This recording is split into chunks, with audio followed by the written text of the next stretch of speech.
Mister ladies viewers அனைவருக்கும் வணக்கம். நான் டாக்டர் நித்யா, சித்தா பிசிஷியன். எலும்புகள் தொடர்பான வலி இது நிறைய பேருக்கு இருக்கு. நடக்க முடியல, உட்கார்ந்தா எந்திரிக்க முடியல. இதுதான் இன்னைக்கு நிறைய பேருக்கு இருக்கக்கூடிய கம்ப்ளைண்ட் அப்படின்னு சொல்லலாம். அதாவது ஒரு ஸ்டூல்ல உட்காந்துட்டேங்க, எந்திரிக்க முடியல. தரையில தெரியாம உட்காந்துட்டா எந்திரிக்கவே முடியல. அதே மாதிரி கொஞ்ச நேரம் உட்கார்ந்து இருந்தாலும் எனக்கு ஷோல்டர், தோள்பட்டை வலி, இடுப்பு வலிகள் வருது. இந்த மாதிரி எலும்பு சம்பந்தப்பட்ட வலிகள், எலும்பு தேய்மானம் அப்படின்ற பிரச்சனை நிறைய பேருக்கு இருக்கும். ஒரு குறிப்பிட்ட வயதை கடந்து இருக்கக்கூடியவங்களுக்கு பார்த்தோம்னா நடக்கவே முடியலங்க அப்படின்னு சொல்லுவாங்க. நடக்கும்போது மூட்டுக்கல்ல ஒரு மாதிரி சவுண்ட் வருது, கல்கலுக்குன்னு சவுண்ட் வருது, இல்ல மாடிப்படி ஏறும்போது எனக்கு டிக் டிக்னு சவுண்ட் வருது. 1 இயரா இப்படியே இருந்துச்சுங்க, இப்பெல்லாம் நடக்கிறதுக்கே சிரமமாகுது அப்படின்னு சொல்லுவாங்க. ஒரு கால்ல வலி வீக்கம் இருக்குன்னா, அதாவது மூட்டு பகுதியில மூட்டு பகுதியில வலி வீக்கம் இருக்குன்னா அது வலியை சமாளிக்க நம்ம இன்னொரு சைடு பேலன்ஸ் பண்ணி நடக்க ஆரம்பிச்சிரும். அந்த மாதிரி நடக்கும்போது இன்னொரு பக்கமும் நார்மலா இருக்கக்கூடிய இன்னொரு பக்கமும் வலி அதிகமாக ஆரம்பிச்சிருது. ஸோ இந்த கண்டிஷனை நம்ம சரி செய்யறதுக்கு எலும்புகள் வலிமையாக இருப்பதற்கு என்ன பண்ணணும்? முக்கியமாக வாதம். நம்ம உடல்ல வாதம் அப்படின்னு சொல்றது ஒரு வறட்சித்தன்மையை உண்டாக்கக்கூடியது அப்படின்னு சொல்லலாம். இந்த வறட்சித்தன்மையை போக்குவதற்கு சில வழிமுறைகளை நம்ம ஃபாலோ பண்ணிக்கிட்டே வரணும். இதை தாண்டி பார்த்தோம்னா நம்ம எலும்புகள் ஜாயின்ஸ்ல பார்த்தோம்னா இந்த சைனோவியல் ஃப்ளூயிட் அப்படின்னு இருக்கும், ஒரு திரவம், பசை மாதிரி ஒரு திரவம் இருக்கும். இது லூப்ரிகேஷனுக்கு நமக்கு நல்லாவே பயன்படுது. ஸோ இந்த பசை மாதிரி இருக்கக்கூடிய இந்த திரவத்தை நம்ம கொஞ்சமா உடல்ல ட்ரை ஆகுது, வறண்டு போகுது அப்படின்னு சொல்லும் போது கண்டிப்பாக உடல்ல பாதிப்புகள் ஏற்பட்டு மூட்டுக்களில் பிரச்சனை ஏற்படுது. இந்த மூட்டுக்களில் இருக்கக்கூடிய பிரச்சனையை நம்ம சரி செய்யறதுக்கு என்னென்ன பண்ணலாம், உணவு முறைகளை என்ன சாப்பிடலாம், மூட்டு வலி அதுவும் பொதுவா பார்த்தோம்னா டீஹைட்ரேஷன் அப்படின்னு சொல்லுவோம். இந்த செர்விக்கல் ஸ்பான்லோசிஸ், லம்பார் ஸ்பான்லோசிஸ், இந்த மாதிரி கண்டிஷன்ல நம்ம வெர்டிபிரால முதுகு தண்டுவடத்துல ஒரு ட்ரைனஸ் ஏற்பட்டு ரொம்ப வறட்சித்தன்மை இருக்கிறதுனால வரக்கூடியதுதான். அந்த வலி தாங்கவே முடியாத மாதிரி இருக்கும். ஸோ டோட்டலா பார்த்தோம்னா குனிய முடியல, நிமிர முடியல, தோள்பட்டை அதிகமான வலி இருக்கு. அதுவும் முக்கியமா பார்த்தோம்னா இந்த கழுத்து மற்றும் தோள்பட்டை பகுதி சேரக்கூடிய இடத்துல ரொம்ப வலி இருக்கிற மாதிரி சொல்லுவாங்க. ஸோ இந்த வலிகள் எல்லாமே நமக்கு சரியாகணும். மூட்டுக்கள் எலும்புகள் சார்ந்த பிரச்சனை இல்லாம, எலும்பு தேய்மானம் இல்லாமல் இருக்கிறதுக்கு என்னென்ன வழிமுறைகள் நான் சொல்றேன். பொதுவாகவே பெண்களுக்கு இது அதிகமான பாதிப்பை உண்டாக்குதுன்னு சொல்லலாம். ஸோ டீனேஜ்ல பியூபர்ட்டி அட்டன் பண்ண சமயத்துல நம்ம சாப்பிடக்கூடிய உணவு பாத்தீங்கன்னா நிறைய கால்சியம் மற்றும் ஈஸ்ட்ரோஜனை உற்பத்தி செய்யக்கூடிய உணவாக இருக்கும். ஸோ அந்த மாதிரி இல்லாம கால்சியம் சார்ந்த உணவுகள் சரியா சாப்பிடாம தான் இன்னைக்கு நிறைய பேர் இருக்கும். அப்படியே வரும்போது இந்த மெனோபாஸ் டைம்ல, அதாவது நமக்கு பீரியட்ஸ் நிக்கக்கூடிய அந்த தருவாயில பார்த்தோம்னா அதுல இருந்து ஒரு 6 மாதம் 1 வருடத்திற்கு உள்ளாகவே அதிகமான உடல் வலி ஏற்படுறத நம்ம பாக்குறோம். இந்த உடல் வலி அப்படின்னு சொல்றது உடலோட சேர்ந்து இந்த எலும்புகள் சார்ந்த வலியாகவும் நமக்கு ஏற்படுது.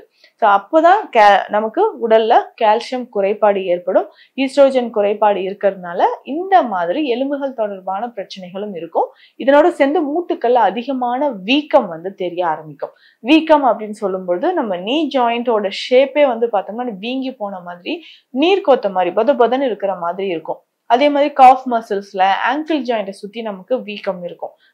கீழே குதிகால் பகுதியில அந்த ஜாயின்ஸை சுத்தி நமக்கு வீக்கம் இருக்கும். ஸோ இது எல்லாமே எலும்புகள் தொடர்பான எலும்பு தேய்மானம் அப்படின்ற பிரச்சனையினால வருது. இதுலயுமே முக்கியமா பார்த்தோம்னா போன் டென்சிட்டி குறையிற பிரச்சனை நிறைய பேருக்கு இருக்கும். இது ஆஸ்டியோபோரோசிஸ் அப்படின்னு சொல்ற கண்டிஷன். ஸோ இந்த மாதிரி எலும்புகளை வலிமை சேர்ப்பதற்கு ஒவ்வொரு வயதினரும் எந்த மாதிரியான உணவுகள் சாப்பிடலாம்? இப்ப குழந்தை பருவத்திலே இருக்கிறவங்களுக்கும் இந்த மாதிரி எலும்பு பிரச்சனை வருதுன்னா கால்சியம், புரோட்டீன் சார்ந்த உணவுகள் நிறைய எடுக்கணும். அதே மாதிரி மெக்னீசியம், ஜிங்க் இது சார்ந்த உணவுகள் நிறைய சாப்பிடணும். இது முக்கியமாக பார்த்தோம்னா பப்பாளி ரொம்ப முக்கியம். பப்பாளி அப்படின்னு சொல்லும்போது இதுல இருக்கக்கூடிய சத்துக்கள், விட்டமின்ஸா இருக்கட்டும், நுண்சத்துக்களா இருக்கட்டும் மற்றும் அயன், கால்சியம் இது எல்லாமே ரொம்ப ரொம்ப அதிகமா இருக்கு. ஆனா இன்னைக்கு நம்ம பப்பாளி பழம் அப்படின்னு சொன்னாலே எல்லாருமே ஐயோ வேண்டாம் அப்படின்னு தான் நினைப்போம். ஆனா அதுல இருக்கக்கூடிய சத்துக்கள், அதாவது எலும்புகள் தொடர்பான வலிகளுக்கு, எலும்பு மஜ்ஜை இடையில இருக்கக்கூடிய அந்த ஃப்ளூயிட்ன்னு சொன்னோம் இல்லைங்களா, இந்த சைனோவியல் ஃப்ளூயிட் நார்மலா இருக்கிறதுக்கும் நமக்கு இது பயன்படுது. ஸோ பப்பாளியை நம்ம தொடர்ந்து சாப்பிடும்போது, தினமுமே சாப்பிடும்போது உடலுக்கு பல நன்மைகள் கிடைக்கும். இதுல முக்கியமாக பப்பாளி காய் அப்படின்னு சொல்றோம் இல்லைங்களா? இப்ப இந்த பப்பாளி காயை நம்ம உணவுல சேர்த்துக்கணும். அதாவது பார்த்தோம்னா நம்ம பொரியலாவோ கூட்டாகவோ செய்து சாப்பிடும்போது நம்ம உடல்ல கால்சியம் சத்து அதிகமாக ஆரம்பிக்கும், எலும்புகள் வலியும் குறையும். சிலர் வந்து சொல்லுவாங்க பப்பாளி வந்து உடல் சூடு இல்லையா, இது எப்படி நம்ம சரி செய்யறது அப்படின்னு கேட்டீங்கன்னா, அதற்கு தான் நம்ம வந்து பப்பாளி சாப்பிட்டுட்டு கொஞ்சமா தேன் ஒரு 1/2 ஸ்பூன் நம்ம சாப்பிடணும். ஸோ பப்பாளி சாப்பிட்டு முடிச்சுட்டு கொஞ்சம் ஒரு 1/2 ஸ்பூன் அளவுக்கு தேன் சாப்பிட்டுட்டோம்னா அதனோட உஷ்ணம் நமக்கு வராமல் இருக்கும். இதுவும் முக்கியமாக பார்த்தோம்னா சர்க்கரை நோயாளிகளுக்கு பப்பாளி ரொம்பவே முக்கியம். எப்படி நம்ம வந்து உடல்ல பல பிரச்சனைகளை குணமாக்க பயன்படுதோ அதே மாதிரி இந்த மூட்டு வலிக்கும் சரி, சர்க்கரை நோயாளிகளுக்கும் சரி, இல்ல பிளட் பிரஷர் இருக்கக்கூடியவங்களும் இந்த பப்பாளி பழத்தை வந்து சாப்பிடலாம். முக்கியமா பப்பாளி விதைகள் வந்து எலும்புகளோட தேய்மானத்தை தடுக்கக்கூடிய ஆற்றல் அதுல இருக்கு. எப்படின்னு பார்த்தோம்னா இந்த பப்பாளி விதைகளை லேசா வறுத்து நம்ம என்ன பண்ணணும்னா பொடி பண்ணி எடுத்து வச்சுக்கணும். பொடி பண்ணி எடுத்து வச்சுட்டு இது தேனோடு கலந்தோ இல்ல வெந்நீர்ல கலந்து சாப்பிடும் போதோ நமக்கு மூட்டுக்களுக்கு அதிகமான வலிமை சேர்க்கக்கூடியது.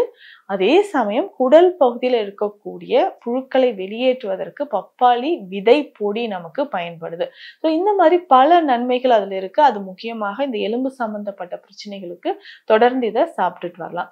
அதே மாதிரி பார்த்தோம்னா பேரிக்காய் ரொம்ப நல்லது, எலும்புகளோட வளர்ச்சிக்கு பேரிக்காய் ரொம்ப ரொம்ப நல்லது. அதே மாதிரி மாம்பழம் இந்த சீசன்ல வந்து கிடைக்குதுன்னா இது சாப்பிடும்போது மாம்பருப்பு, அதாவது மாம்பழத்துக்கு உள்ள கொட்டையில இருக்கக்கூடிய அந்த பருப்பு இருக்கு இல்லைங்களா, எலும்பு தேய்மானத்துக்கும் சரி, பெண்களுக்கு வந்து இர்ரெகுலர் பீரியட்ஸ் இருக்கு, பீரியட்ஸ் டைம்ல ஏற்படக்கூடிய மசில் கிராம்ஸ், இதை சரி செய்யறதுக்கும் மாம்பழத்துக்கு உள்ள இருக்கக்கூடிய மாம்பருப்பு வந்து வறுத்து பொடி பண்ணிட்டு அதை வந்து நம்ம பயன்படுத்தலாம். ஸோ இந்த மாதிரி பயன்படுத்த எலும்புகள் தேய்மானம் அப்படின்ற பிரச்சனை கொஞ்சம் கொஞ்சமாக குணமாகுது. மேல பற்று மருந்து அப்படின்னு சொல்லும்போது ரொம்ப பேசிக்கா இதுல வந்து பார்த்தோம்னா அஸ்வகந்தா பொடி எடுத்துக்கணும். அஸ்வகந்தா பொடியோட கொஞ்சம் மஞ்சள் பொடி சேர்த்துக்கணும், கேழ்வரகு பொடி இதுல சேர்த்துக்கணும். இந்த 3 மூலிகை தான். ஸோ அஸ்வகந்தா, மஞ்சள், கேழ்வரகு, இந்த 3 பொடியும், மஞ்சள் வந்து கொஞ்சம் கம்மியாவே சேர்க்கணும். ஸோ சேர்த்து இது எல்லாமே எடுத்து வெந்நீர் விட்டு நல்லா கலந்து சூடாக இருக்கும்போது, அதாவது நம்மளால பொறுக்கக்கூடிய சூட்டுல மூட்டு பகுதியில நம்ம பத்து மாதிரி போட்டுட்டு வரணும்.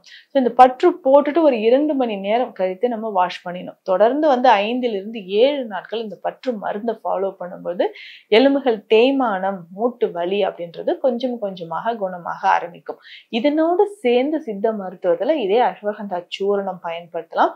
லவங்காதி சூரணம், சங்கு பற்பம் உள்ளிட்ட மருந்துகளை நம்ம பயன்படுத்தும் போது மூட்டுக்களில் வலி, தேய்மானம் அப்படின்ற பிரச்சனை கொஞ்சம் கொஞ்சமாக குணமாக ஆரம்பிக்கும். ஸோ இதை தொடர்ந்து உடல் பருமன் அதிகமா இருக்கு, நிறைய வந்து பெயின் கில்லர் ஸ்டீராய்ட்ஸ் எல்லாம் சாப்பிட்டு உடல் பருமன் அதிகமா இருக்கு, இதனால நடக்கும்போதே மூட்டுக்கல்ல வலி இருக்குனாலும் கொஞ்சம் கொஞ்சமாக கண்டிப்பா உடல் எடையை குறைச்சால் மட்டுமே மூட்டுக்களில் இருக்கக்கூடிய வலியானது குறைய ஆரம்பிக்கும்.